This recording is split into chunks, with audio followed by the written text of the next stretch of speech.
आखिर क्यों एक बहू अपनी सास को रोज जहर दिया करती थी? बहू ने की अपनी ही सास की जान लेने की कोशिश। आइए जानते हैं क्यों।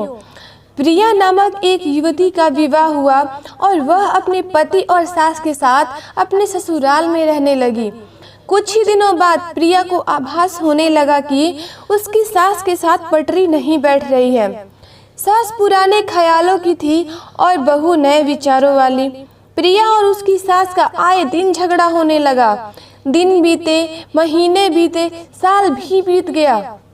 ना तो सास टिक्का टिप्पणी करना छोड़ती और ना ही प्रिया जवाब देना। हालात बद से बदतर होने लगे। प्रिया को अब अपनी सास से पूरी तरह नफरत हो चुकी थी।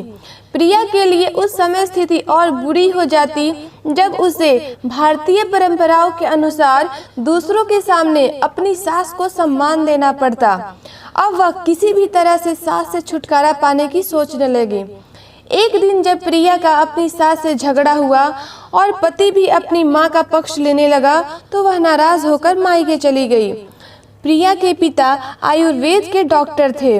उसने रो रो कर अपनी व्यथा पिता को सुनाई और बोली, आप मुझे कोई जहरीली दवा दे दीजिए जो मैं जाकर उस बुढ़िया को पिला दूं, नहीं तो मैं अब ससुराल नहीं जाऊंगी। बेटी का दुख समझते हुए पिता ने प्रिया के सिर पर प्यार से हाथ फेरते हुए कहा, बेटी, अगर तुम अपनी सास को जहर खिलाकर मार दोगी तो तुम्हें पुलिस पकड़ ले जाएगी और साथ ही मुझे भी, क्योंकि वो जहर मैं दूंगा। इसीलिए ऐसा करना ठीक नहीं होगा। लेकिन प्रिया जिद पर अड़ी रही। आपको मुझे जहर देना ही होगा। अब मैं किसी भी कीमत पर उसका मुंह देखना नहीं चाहती। सोचकर पिता बोले, ठीक है, जैसी तुम्हारी मर्जी, लेकिन मैं तुम्हें जेल जाते हुए भी तो नहीं देख सकता। इसीलिए जैसे मैं कहूँ वैसे तुम्हें करना होगा। मंजूर हो तो बोलो। प्रिया ने पूछा, क्या करना होगा? पिता ने एक पुड़िया में जहर का पाउडर बांधकर प्रिया के हाथ में देते हुए कहा, तुम्हें इस पुड़िया में से सिर्फ एक चुटकी जहर रोज अपनी सास के भोजन में मिलाना है। कम मात्रा होने की वजह से एकदम से नहीं मरेगी, बल्कि धीरे धीरे आंतरिक रूप से कमजोर होकर 5 से 6 महीनों में मर जाएगी। लोग समझेंगे कि वह स्वाभाविक मौत मर गई।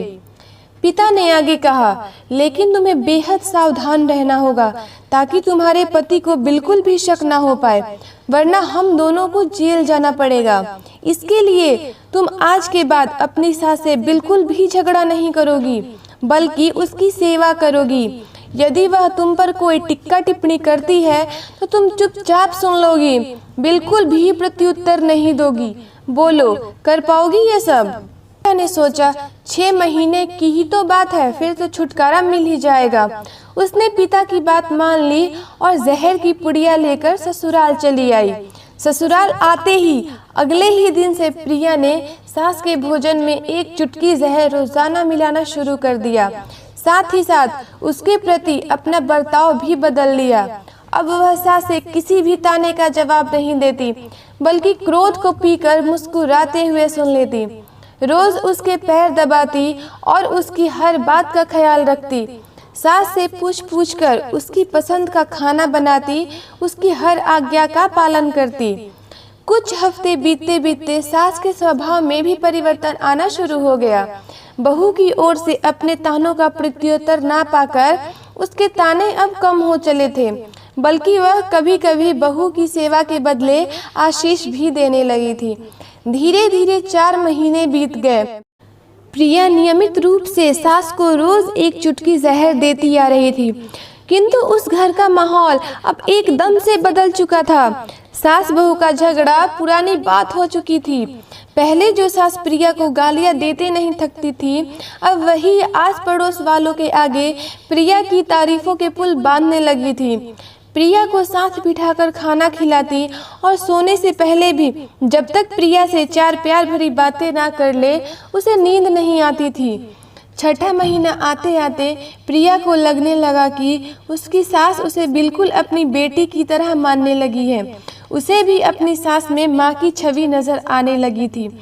जब वह सोचती कि उसके दिए जहर से उसकी सास कुछ ही दिनों में मर जाएगी, तो वह परेशान हो जाती थी। इसी ऊहापोह में एक दिन वह अपने पिता के घर दोबारा जा पहुंची और बोली, पिताजी, मुझे उस जहर के असर को ख़त्म करने की दवा दीजिए, क्योंकि अब मैं अपनी सास को मारना नहीं चाहती। वो बहुत अच्छी है और अब मैं उन्हें अपनी माँ की तरह चाहने लगी हूँ। पिता ठहाकर हंसने पड़े और बोले, जहर? कैसा जहर? मैंने तो तुम्हें जहर के नाम पर हाजमे का चूर्ण दिया था। और ये बात कहकर पिता जोर जोर से हंसने लगे। बेटी को सही रास्ता दिखाएं, माँ बाप का पूर्ण फर्ज अदा करें। दोस्तों, अगर आपको ये कहानी पसंद आई हो तो आप इस वीडियो को लाइक शेयर करना और चैनल को सब्सक्राइब करना ना भूलें। धन्यवाद।